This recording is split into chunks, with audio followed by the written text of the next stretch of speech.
welcome everyone to Overcome Podcast. Today we have an amazing example of overcoming obstacles to achieve goals. A British Olympic athlete, Carly Tait. Carly, welcome to the show and thank you very much for being on.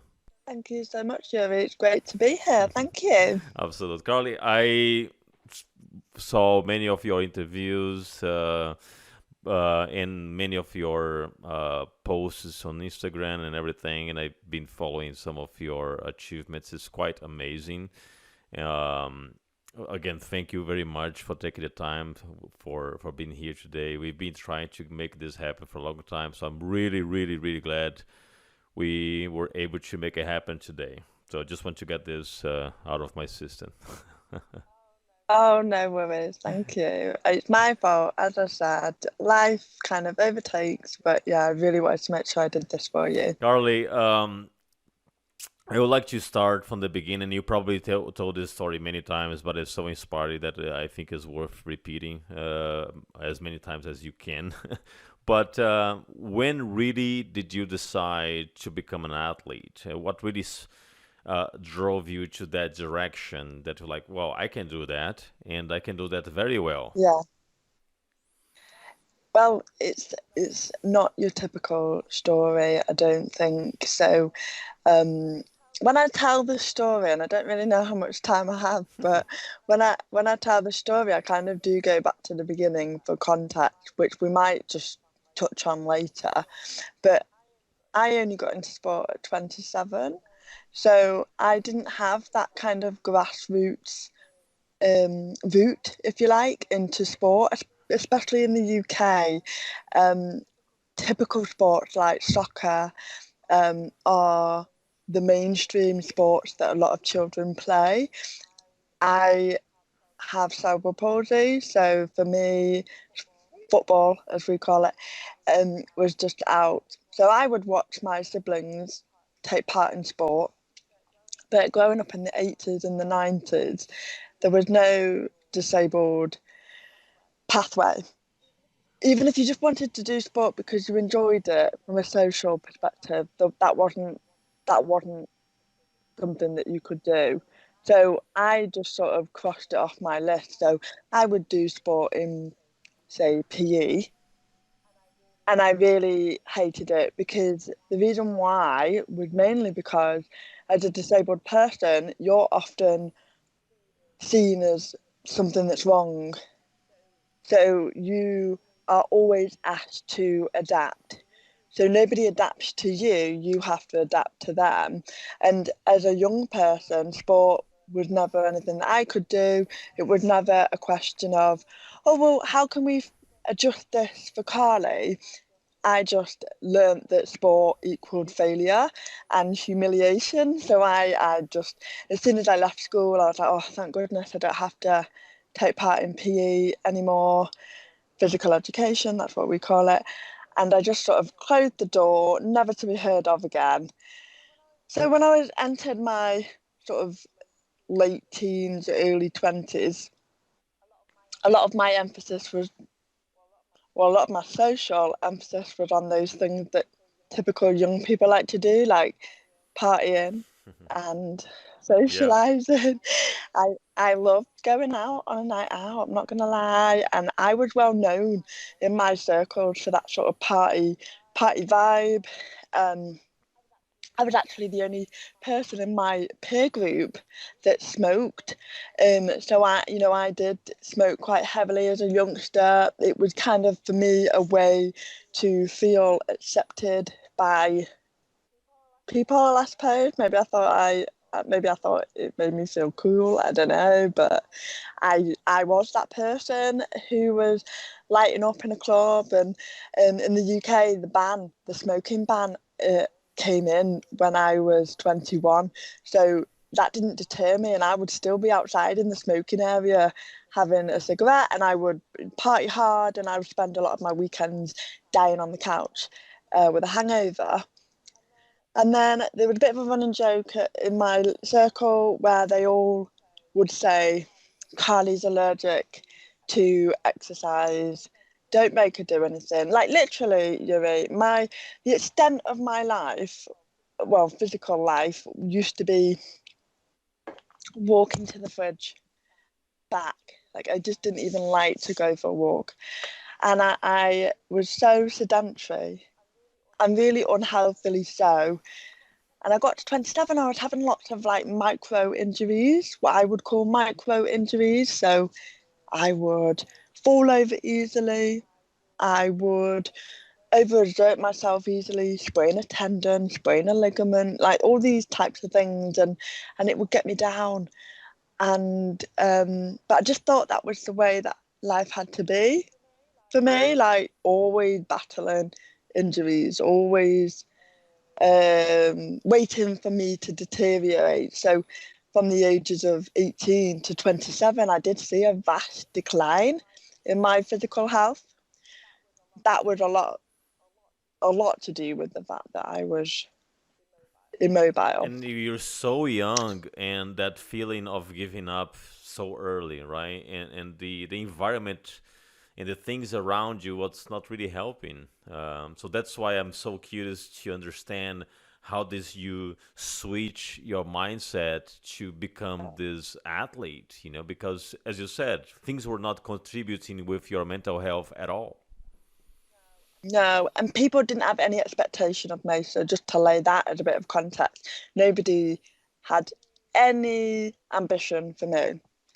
So, but I knew I had ambition, but I just couldn't realize that ambition. So, in the workplace, in society, I was always looked down on and not given the same opportunities. And I was so frustrated with that. So, imagine like I knew what I wanted to do, I knew I wanted to work in marketing, and I don't now. But at the time, I was like, I want to be the best marketing person. I want to get the pay rises and the accolades, and I want to be a leader, but that was never a reality. And the reason why I put down to a lot is the ableism, the internal ableism that as a disabled person you do absorb, but also the ableism of society as a whole. So when I was 27, just to paint that picture, there was a big shift in the UK towards disabled people, and that shift was the home Olympic Games. So it was in London 2012, obviously London, and obviously it was a lot more prominent because it was all about selling tickets to sell out all the sessions, all the events. It would get everyone behind it. And I got kind of swept up in that. And I was like, oh wow, maybe we should go and watch it. Um, but I didn't. I didn't go and watch the Olympics. And then everyone was gutted. Everyone was really sad that the Olympics had finished because it really brought everyone together. Hmm. But very quickly, people started to latch on to the Paralympics, which obviously comes straight after the Olympics. And for the first time in my history, in the first time in my life, I was hearing positive things about disabled people. Like, oh my God, have you seen this wheelchair racer who can go like 100 meters in 15 seconds? And have you seen this person with a limb difference that can, Johnny Peacock, who is really, really fast and he's meant to get a gold? I got swept up in that. Hmm. And I was like, hmm, maybe I should go and watch it because I don't think it's going to be in London again or, the UK in our lifetime. So I'm just going to go and watch it. So I got the money together that I could for a ticket, and the only ticket that I could get was a closing ceremony ticket, so basically the party. And I went to London, and it changed my life. I just remember thinking in the stands as a spectator, I want a piece of this. So I turned round to my friend who I went with, and I said, I'm going to go to Rio. And he went, oh, you mean to watch it? Because you've had such a good time. Like, you're going to go and watch it and be a spectator there. And I went, no, I'm going to be an athlete. That's what I'm Oh going to do. wow! I'm going to go. That gives me goosebumps. That's beautiful. It's mad. I can't even that was the light bulb. The light bulb was going to watch it as a spectator and realizing that this was my route to success now. Wow, this is outstanding. And what a transformation in an inspiration for you to see all that and then immediately say, I want to do this. And not only say it, but transform that wish in reality. Because after that, you had a long journey to make to the next Olympics, right? So at that point, when you left the ceremony, did you immediately start thinking about a plan to get there? What did you do to start bringing this to fruition? Yeah, so I'm a very methodical person. I've been told I'm linear, which I don't think is a bad thing because I think for me to manage my condition and to manage my ability to live an independent life, I am somewhat of a planner and I'm very cautious and I have always got a contingency plan. And I just sort of put all those types of skills to use, really. So the first thing I did was, as soon as I came back from London, I researched clubs. That was my first barrier. There was literally barely any clubs that would cater to disabled people, any club that had equipment for disabled people. So at this point, just so you've got that understanding, at that point of me deciding that I was going to be a wheelchair racer, I had never been in a wheelchair because for Oh, me, okay. yeah, for me, being in a wheelchair was a weakness. And I knew, well, the way I saw life was you have to basically mask. You have to get people to accept who you are because you are different, because there's something wrong with you. So I saw mobility aids, any type of support as a weakness, which is wrong. It's not a Mm-hmm. weakness.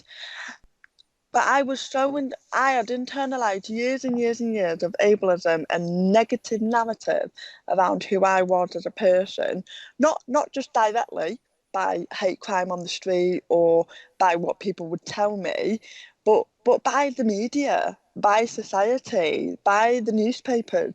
So that's why seeing disabled people on my screen at the time of the Paralympics in London that's why it had such a massive impact on me because it was the first time I was seeing that positive representation.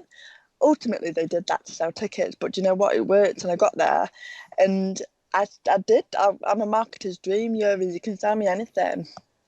So I did. I researched clubs, and I managed to find a club not far from me. But for context, like I live in a city called Manchester, and obviously living nearer a city is going to be more helpful. But the nearest club to me, considering that I worked full time, that 9 to 5, the nearest club to me would have been Scotland. But Scotland is probably about 4 to 5 hours car journey away. That was the closest club.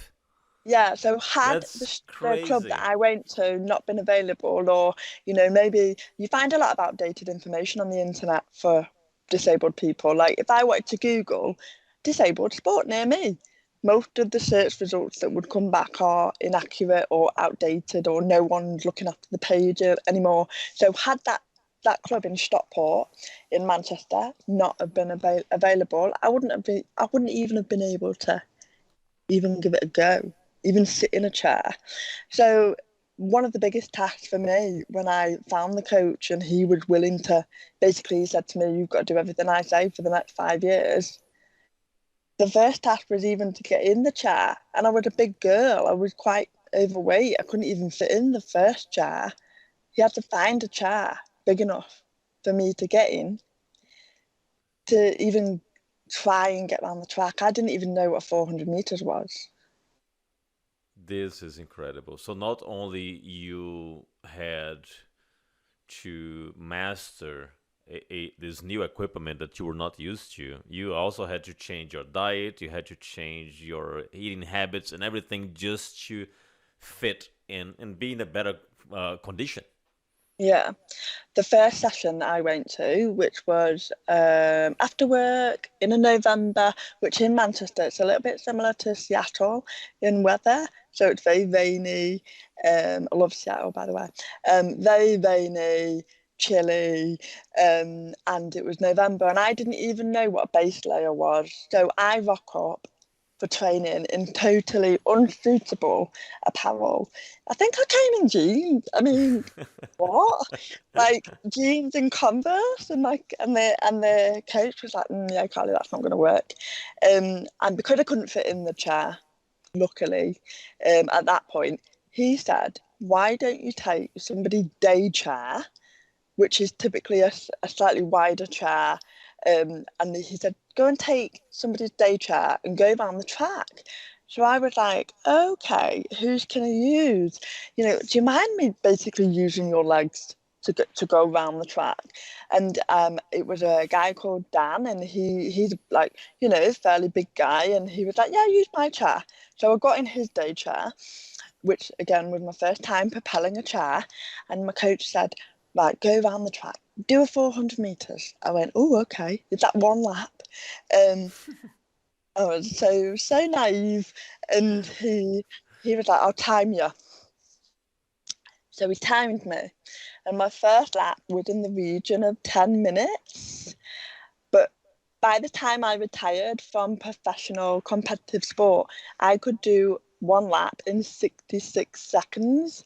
So that kind of gives you the goalpost of where I was to where I even had to get to be that fast, but also to be within qualifying standard for not just the games, but qualifying standard for the British team, because the British team had the girls.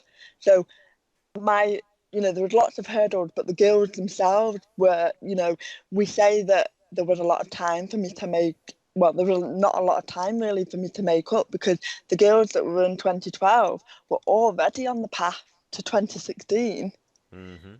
whereas I was light years away. Yeah.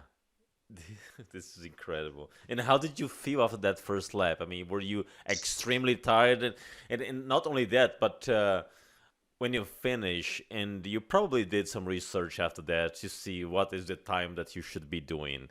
When you look that gap, did that motivate you to keep going, or that was like, oh my god, I'm so way behind? Well, going back to my point about naivety, because I had seen people do it, and because I had seen people with cerebral palsy excelling and getting medals, I honestly said to myself, oh, I can do this, because there's nothing wrong with my arms.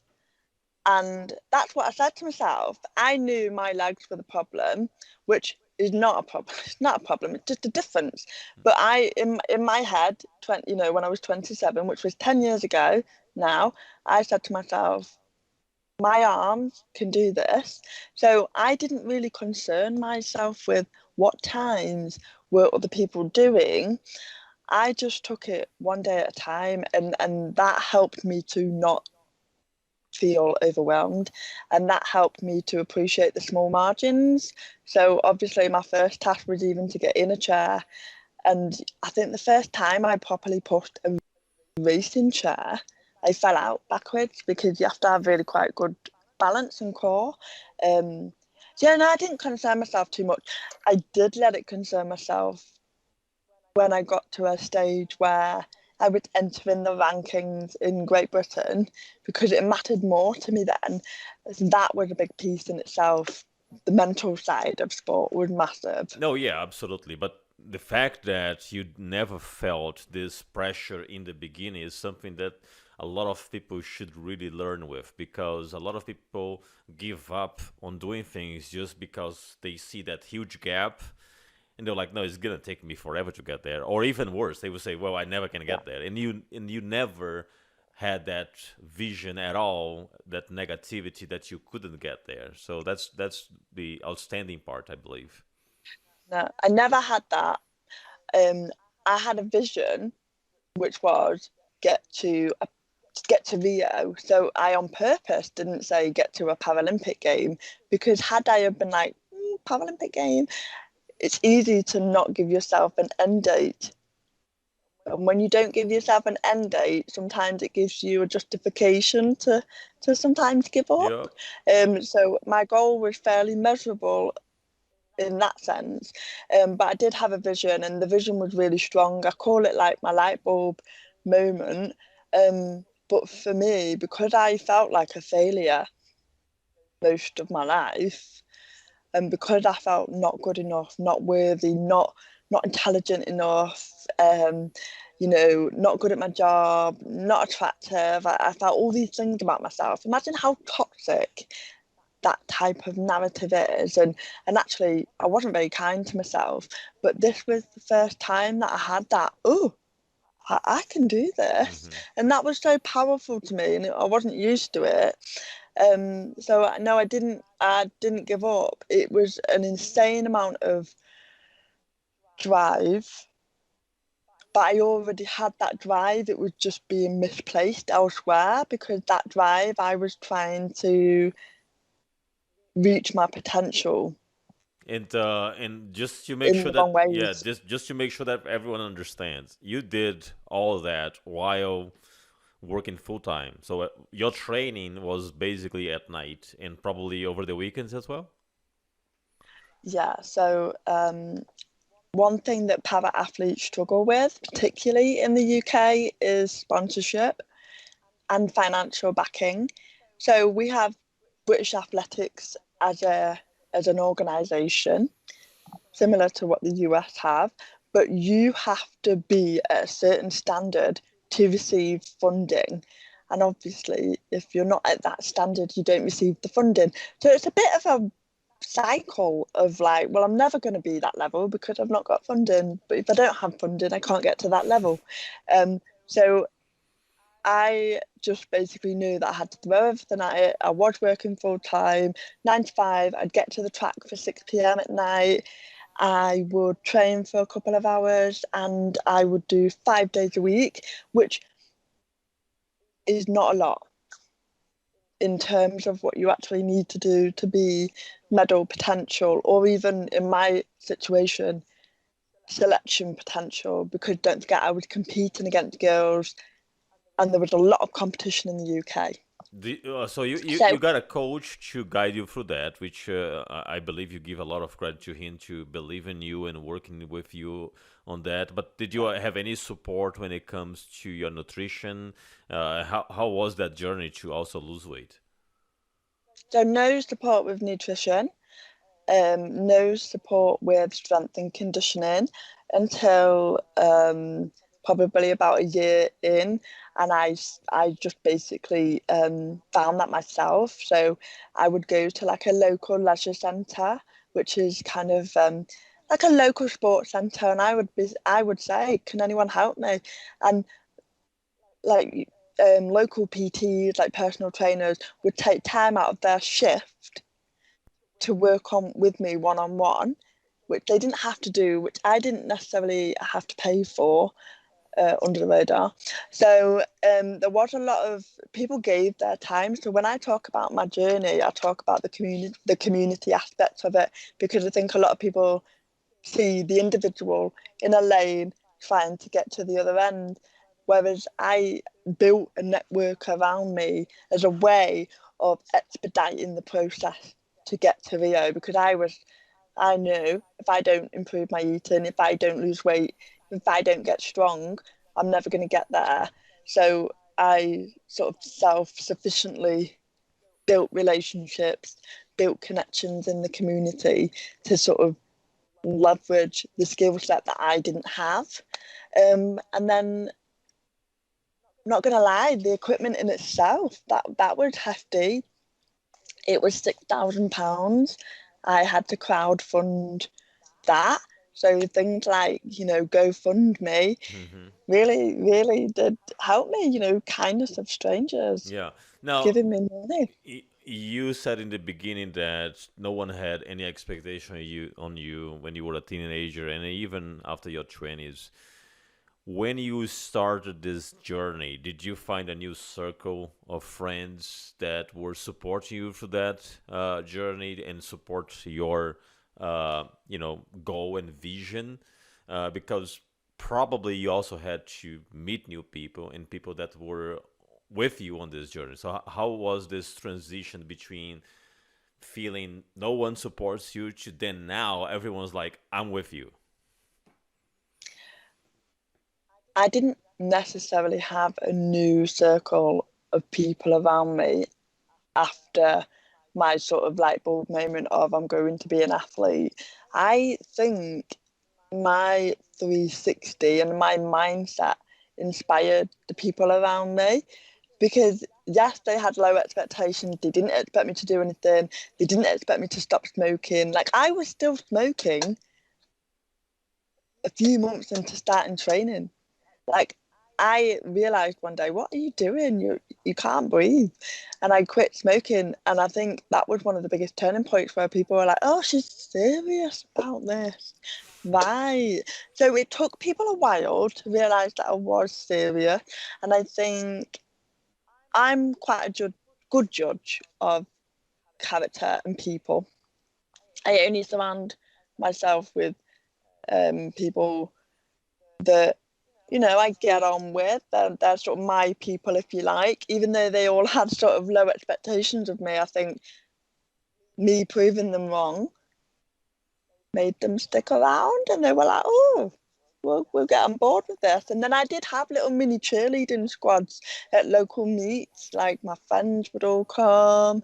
My dad lived in Asia, so I didn't see my dad at all. But his mom lived near London, so my nana would always come up north to my races, and my nana was one of the biggest cheerleaders I had, and she wasn't used to the change either, and she would be giving me little pep talks on the side, going, "You can do this." And I think she was just quite proud of the fact that I had decided, you know what, I can't live this life anymore. I can't live this life of permanent injuries and really struggling. And I think people just saw a change in me, and it was a positive change because as a person, I was probably fairly pessimistic and very negative, and I think I rubbed off on people. That's such a great realization because and for you to understand that a lot of people that didn't have expectation you, it was because of your attitude as well. So your attitude changed, and then it sparkle everyone to okay, she's serious now, and I'm gonna support her on that. So that's very Yeah, good. get on board with it. Yeah. Yeah, get on board with it. And I think people quite liked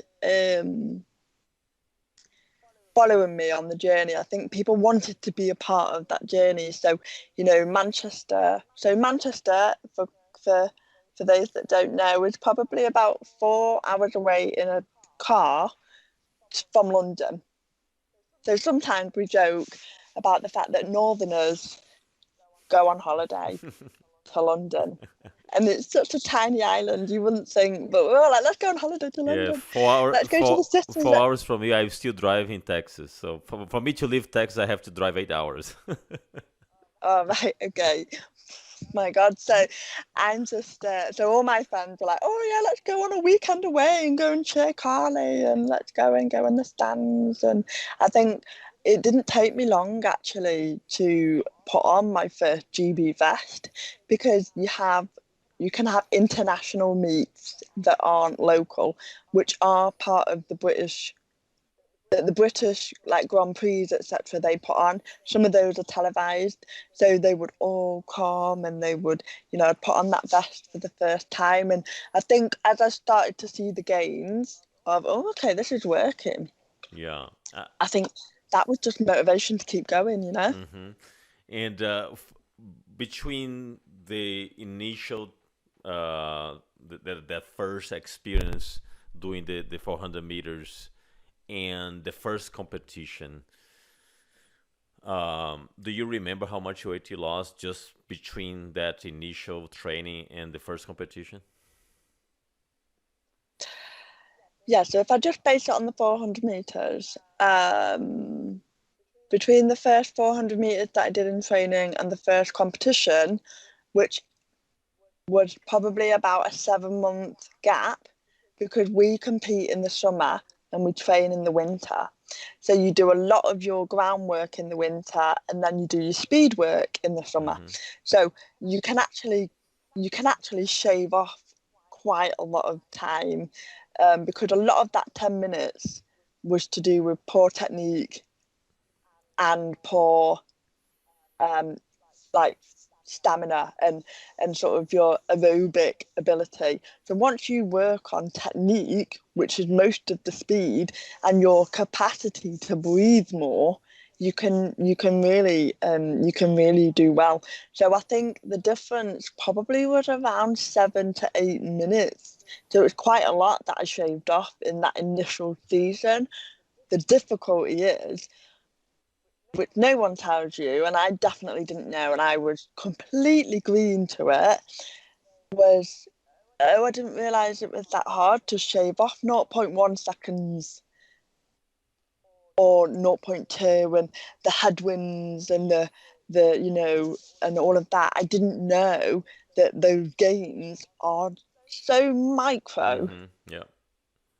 but so significant. Like, I remember zero point 0.2 seconds, 0.3 seconds, 3 seconds being maybe a third of my wheelchair in length.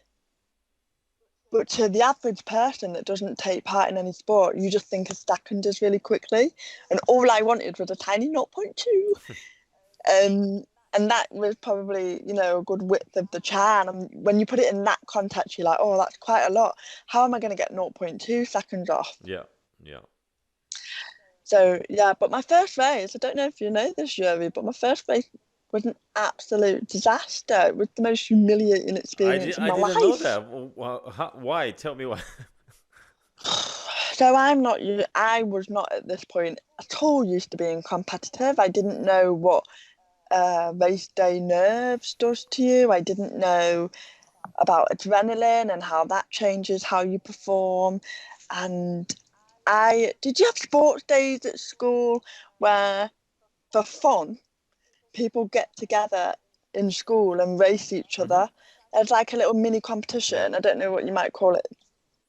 And we had sports days when I was a kid, and I just, well, one of two things: either one, didn't take part at all, or two, have a head start. So they would, they would press the buzzer, the gun, to be like, okay, you can go, ready, set, go, and they'd do it for me, and then 5 seconds later they would do it for everybody else, and I would still lose, come last. So I just wasn't equipped at all to deal with that pressure, and also the nerves, and also the impact of what that does to your performance. Like, it completely went out of my head. I was like, oh, what do I do? And I was racing a little boy on my first race, who, this little boy was 11, and he was the smallest thing you've ever seen. Really, like pre-puberty, skinny, and so cute. And he beat me. And I was like this 27-year-old woman thinking I was hench. And no, he won. It was actually, I think it was just a race with me and him, because it was like a friendly, like a little Mm-hmm. taster race. It wasn't a mega race, but I did drive it quite a while to go there. And obviously, as you can imagine, there's not a huge amount of wheelchair races in your local area. So you have to go where the races are. And I was so embarrassed. I cried. His mum and dad, though, were like, woo, woo, you beat her, you beat her. And I was like, oh my God, this is awful. And I got out of my chair and I went and sat in my car, and I refused to come out. I was like, I'm not doing that 200 meters. You can bloody well do one. And my coach's partner came and found me, because she must have known how I would take that.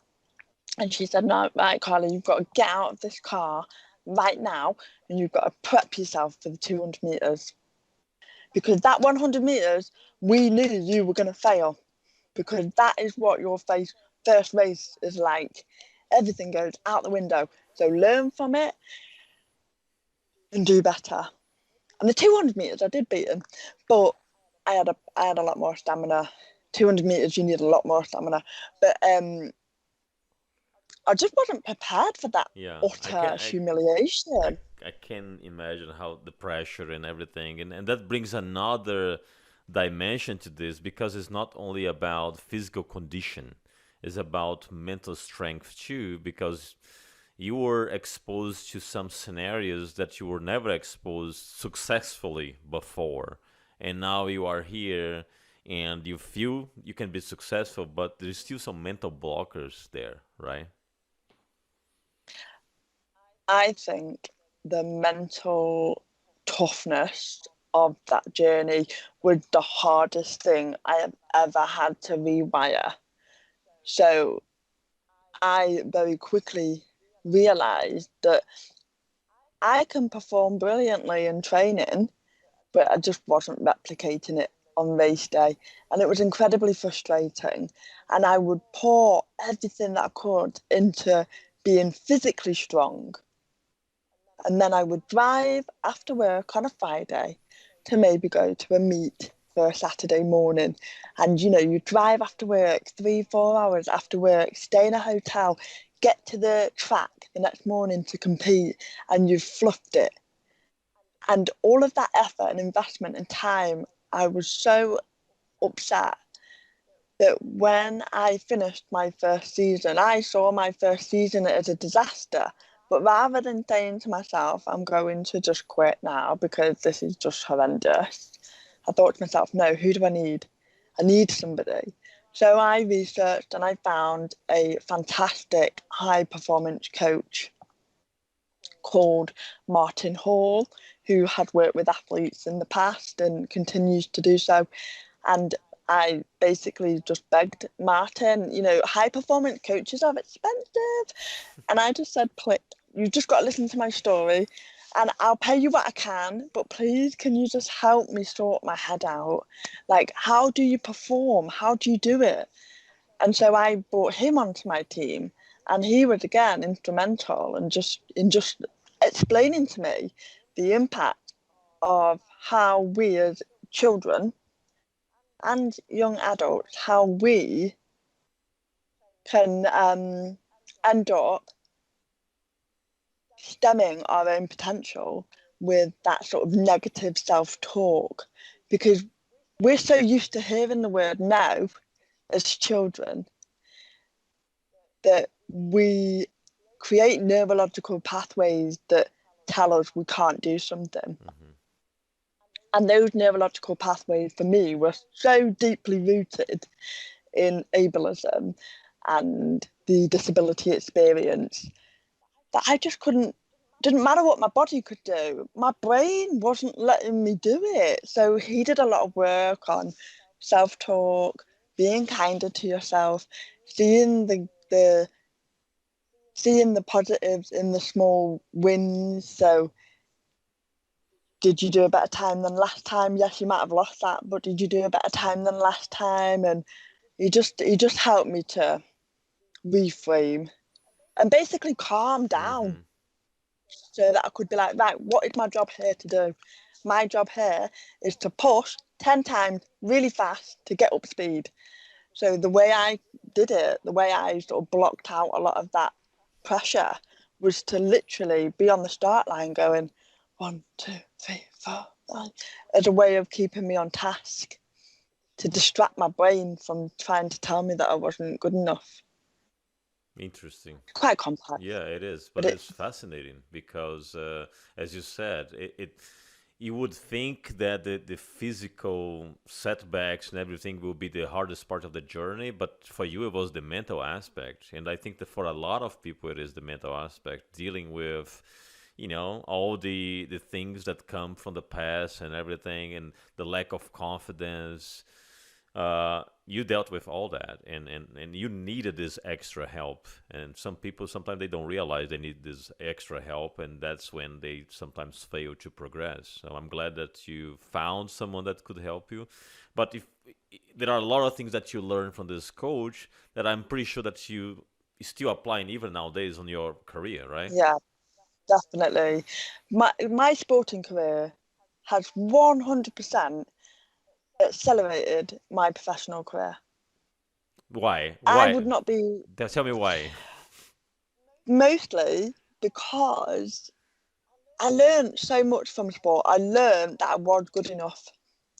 I learned that the environment matters. I learned that you have to nurture the environment that you're in. And I would often find myself in toxic places, toxic workplaces, or around toxic people. And I would still believe that I was the one at fault or that I was the one that deserved that type of treatment. And I learned if that environment is not inclusive or if that environment is not helping you thrive, then you need to find an environment that does help you to thrive. And I call um, my post-athletic life civilian life. I found athletics very regimental, very structured, and they're the type of things that I needed because I'm very goal driven. But one thing that I also realised was that I was living in a different society in the sporting world. So I was living in a society and around people that embraced who I was, embraced what I could do, didn't even talk about the stuff I couldn't do because it's irrelevant. The whole when we talk about disability, Yeah. the narrative is always about it's always about the condition, always about the impairment, and it's actually irrelevant. Disability is an experience, and that means that society is the barrier. My walking is not my fault, and I'm not the barrier. It's not my fault. Hmm.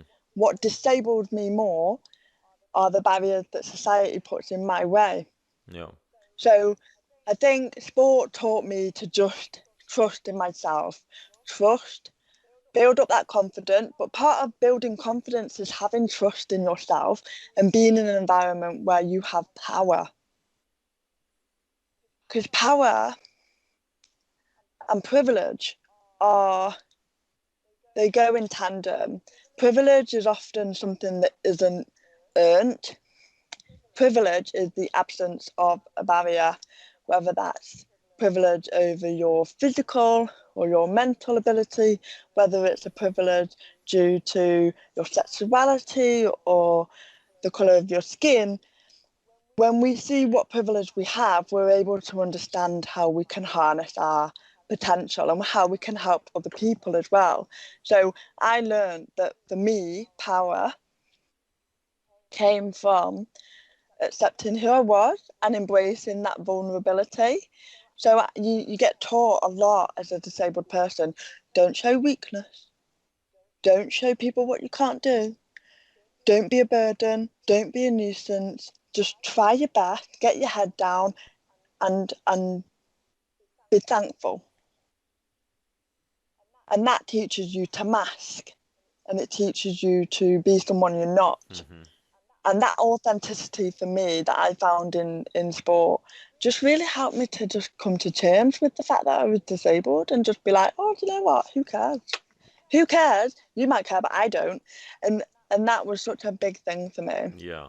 No, absolutely. Do you believe that uh, disabled people that are growing up nowadays with way more accessibility and with more exposure to athleticism and things like that are growing up in a better environment that can help them to develop much better than the one that you grew up with in the 90s and everything? In other words, if you were a teenager nowadays, you probably would have a whole different experience growing up, correct? I would have a different experience, but no experience is comparable. And I think that's what the difficulty is, because I grew up just as the digital revolution started to kick off. Hmm. So I didn't grow up with social media. I think I was 21 when Facebook started. And I think to myself, if I was, and that's hard enough, being a child without Facebook and Instagram and TikTok is hard enough. So I can't really put myself in a space where I would have had to deal with the additional pressures of what Gen Z or Yeah. Generation Alpha have to deal with, because I don't think I would come out with it out. I don't think as a young person I would have been equipped for that type of pressure. However, you know, society is more accepting, it's more tolerant. It doesn't mean that it's where it needs to be. So I read a really interesting piece of research not long ago, and it was a piece of American research, um, and it was from one of the universities. And this professor had done some research into bias, and they had found out, and this is not me explaining it very well, but they had found out that basically, without the impact of a movement or a social movement to drive change, that disability bias would take 200 years to neutralize disability bias in its current state. So even though we have seen more acceptance and possibly more routes into mainstream media, you do see more representation on screen, that type of thing, the bias that people hold around disability is still really, really embedded. And actually, we're not seeing change quick enough. Because in 200 years, that's not even in my child's lifetime. Hmm. Yeah. And that's quite shocking. Yeah. What has to happen for that bias to neutralize? That's kind of the reason why I do the job that I do. Yeah. No, I absolutely agree. It will be different, but as you said, you would be dealing with different pressures, mainly when it comes to social media. So there is some advantage when it comes to mobility, like transportation. I think nowadays is much better than it was 20, 30 years ago. Yeah, definitely. But Yeah. there is a lot to improve for sure. Attitude is the biggest thing. Like, yeah, you're right. The physical barriers are getting better. The digital barriers, some of them are getting better. Like Twitter used to have an accessibility team. Um, but yeah, the attitudes, they've not really progressed, if I'm honest. And yes, there is some representation in media, but if you really took a deep dive into what do people think about that, it's not always positive, and that's the hurdle that we've got to sort of face again. Hmm. Yeah. Now, when you retire from competing and from training, it was a decision that you did because the lifespan of athleticism is on the 30th. Could you compete more under your 30, 30, 31, 35, or it was I a couldn't. mindful decision that you say, okay, I did this, it was awesome, and but I need to move forward with something else. Well, I had in my head Rio, and I came out of Rio number 6. I finished 6th in a final. And you know what? I knew I wasn't going to get a medal, partly because I've still struggled with that mental performance. But I knew I could do better. So I decided, let's do one more year and do a world championships, um, a world athletic championships, which this in 2017 just so happened to be London. And I was like, well, I'm definitely going back to London to compete on that start line. And I did. And that was surreal. That was more surreal than Rio, I think, Really? because I actually, yeah, because you, as an athlete, you can go into the stadium when it's empty to do some like warm up and practice starts. And I did. And I looked around, and I looked at where I was sat. And I was like, wow, you've made it. So for me, I've made it. And I think for me, that was when I felt like I'd made it, I was ready to sort of give up. Not give up, that's the wrong word, but bow out gracefully. There was an aspect of the fact that I was 31 and there was more and more younger people coming through, and I didn't have the maybe not strength. It's just such hard work. And I really enjoyed my job before I went into athletics. And also I wanted a baby. So I made the decision to come out of athletics to pursue having a family. But also one thing that I didn't know at the time was that I was menopausal, and I actually went through menopause at 32, which was some stroke of bad luck. They don't know why it happened to a lot of women. It happened to about 1 in every 100 women that go through it before 40, and I just happened to go through it at 32. So my child is an unbeknownst to us miracle. Yeah. And I think at the time in 2016 and definitely 2017, I was feeling the impact of having menopausal symptoms, which I didn't realise at the time were menopause. I just thought this is what happens to women in sport because they're always, I was doing probably an average of 10 miles a day. So that's got to have some impact on your body. And I was just really struggling to recover. And I wasn't, often when you do a winter training, you can really see the impact of that winter training in the summer. Mm-hmm. And I just couldn't see it as clear as previous years. And I just remember thinking, oh, maybe my body's just getting really tired.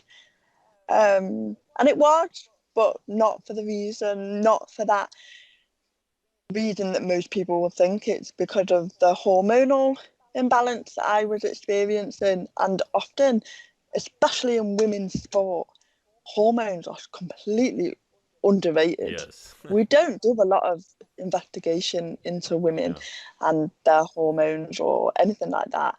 So it was the right time for me, But do you definitely. miss after you retire and you went back to your normal life? Did you miss the adrenaline? Did you miss the cheering on the stadium and all that atmosphere? How did you deal with that? Because a lot of athletes that went all the way to an Olympic, when they retire, Yeah. they miss a lot. I talk with a lot of Olympic athletes in this show, and they all miss. They all feel like there is a huge gap when you retire. I think because I had the benefit of a career that was completely separate prior to athletics, I didn't necessarily feel that lost as such. But when I sort of reflected on the journey and why did I even go into sport in the first place, I wanted accolade. So I saw an edited version of Glory on the TV, and it was all about disabled people. And I was like, oh, I want that. That's what I wanted. I didn't want to be a sports person. I wanted to be celebrated. Like we were celebrating the people on the screen. Mm-hmm. And I must admit, it sounds a bit narcissistic, but I just wanted that platform. I wanted that elevation. And so I did miss things like being on TV. And I did miss people being impressed with things that I was doing. Like I missed that, but not enough to go back. And actually, now that I've utilised those skills and also understood a lot more about me, I'm able to get that elevation and that purposefulness that I was missing Mm-hmm. in other areas of my life now because I know how to get what I actually want because I can unpick it and be like, okay, what is the issue here? But that being said, I miss the adventures because it takes you all around the world, and I miss my body. I really do. I underestimated how much sport had given me a health benefit, if Absolutely, that yeah. makes sense. Like my walking was so much better as an athlete, even though I was sat down doing my sport. My walking was brilliant in comparison to a non-CP person. But I really missed feeling strong. And when I was pregnant, and I got pregnant quite quickly after I retired, that had me thinking I was super fertile, like I had no fertility issues whatsoever. Like, oh, I got pregnant in 2 weeks, go me. That was a shock when it wasn't. But basically, when I got pregnant, I had loads of midwives say to me like, "Ooh, your abdomen feels really strong, and you're going to be able to push this baby out, no problem." And I just got sold an absolute pipe dream. And I'm thinking, oh, I'm going to find childbirth a doddle here. And oh, it was the worst thing I've ever done in my life. The hardest, if athletics was not the hardest thing I've ever done, giving birth definitely was. And I just remember thinking, this is not as easy as people said it was going to be. And then, you get swept up in that whole motherhood thing and you don't look after yourself and you look like a tramp and you put weight on. And I was definitely putting weight on, mostly because of menopause as well. But I really missed my body. And actually, 4 years later, my little boy is 4. I have decided that I really need to get back at, looking after my body now. So I'm setting up a sports team in Manchester for wheelchair users as a way of getting that social interaction back. So I'm going to set up a wheelchair rugby team, which is similar. I mean, do you know rugby? Yes. Have you heard of Yes. rugby? So wheelchair rugby, that variant of it, which actually used to be called murder ball. So that gives you an understanding of how intense and how brutal that sport can be. But I'm setting it up anyway. And yeah, I've just decided that I'm going to look after myself a little bit more this year. And I've been getting up at 5:30 a.m. to do my workout pre-work. And do you know what? It's only been 3 weeks since I've started to make that change. And I've already noticed that I'm not Oh, I falling and absolutely. I wake up 5 a.m. every day and to work out, and my day is much better. If I miss that 5 a.m. mm, workout, my day is dragging. I don't have the stamina. I don't have the energy. So absolutely, and not only that. I mean, you're set up in this training camp, this facility to help people. It's really important not only for you to gain your body back because you're gonna do that anyway through training and all, but also to inspire people with your story and with your leadership. So I think that there is a huge benefit of having someone like you to walk the talk and show them it is possible. It's so important because you become a role model for them, right? So I think that you need to definitely continue to drive that message. thank you. I often forget a little bit, and I think that's because I'm so used to the everyday life now. But the other day, my little boy was asking me about the telly. I think he'd seen something on YouTube, and I was like, oh, I need to look at that parental, like, making sure he's not looking at anything weird on YouTube. And he sort of, I think he came across something, and he was like, "Mummy, you're on the telly," and I was like, "Oh yeah, Mummy used to be on the telly," Yeah, and I just thought, "Oh, I mean, Carl, oh, that's so I'm cute." not exaggerating, but you should definitely think about on your next project to write a book with all your story. I think that will be extremely important for a lot of people. If you never thought about this, I'm a author. I publish so far 30 books. Yeah. So I know that stories like yours are, fantastic, and people need that. People definitely need that. You have a lot to teach to not only disabled people but everyday people that are just giving up on goals. So think about that. I think you should definitely Oh, do I that. will do. Thank you. I mean, I think a book would be, yeah, no, maybe a book. Yeah, here's Maybe. your next project I right don't there. know. Yeah, and after I'll keep in touch. after that book, you may have someone that will look at that book and say, "Wow, that's could be a great Netflix series." Who knows? Uh, Amazing. yes, Oh, you'll yeah. be on the telly all the time. Oh, I love that. No, I really want. I say I like being on telly, but actually, I get like social anxiety, and I'm like, oh, how did I come across? Did I look okay? And yeah, so sometimes it's not worth the anxiety over it. But yeah, no, maybe a book. I think so. Yeah, I think the book would be great, and we could go hours talking here, Carly. But I know it's late for you, and I appreciate so much your time. Thank you for sharing all the vulnerabilities. It's not easy to revisit some of those vulnerable moments, but I think it teaches us a lot. And as I said, you have a lot to teach. Don't let those things go away. Every time that I'm browsing, I look some of your badass pictures on the Olympic. Oh, dear. Yeah, that's those pictures are awesome. You Oh, you thank you. on the race and everything is very motivating. So you need to post more. You need to post. I will do. Yes, you need. I will do. I feel like LinkedIn is my platform, you know. I never really got on with Twitter. I don't know. Well, I but think Twitter's a bit odd. yeah, but you need to be social on Instagram. You need to revisit some of your great moments and put it there.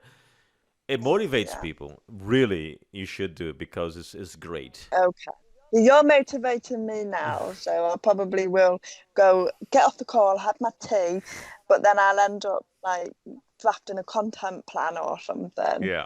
for the next Q2. Yeah, and this journey now of you training 5 a.m., of you building this new team, you need to document that. All that needs to be documented. You are now on the social media, era. So let's capitalize on that because I think you have a lot of people will Yeah. benefit with that, including yourself. Okay. Yeah. It's effort, but I suppose like I guess it's not forgetting some of it as well. Like looking back, you do forget a lot. Yeah. And the other thing is you build a legacy. You probably don't realize that because it was such a small window of your life that you don't realize that. But that's a legacy that will live on forever, if, even if you don't realize. But it's there, it's on the records, it's documented. So you So, need to keep reminding of what you are capable of, even when you look forward, or even when your kid grow up, he will see that and he'll be like, "Holy moly, that's amazing, right?" a bit badass, Yeah. yeah. Oh, thank you, Yuri. You're so lovely. Thank you, Carly. Thank you very much for your time. Have a great evening. Go get your tea, and thank you very much. Thank you. Keep in touch. See Yes. you See later. ya. All right, everyone. That's a wrap for Bye. today episode. Thank you very much for the audience. Stay tuned. We have more to come.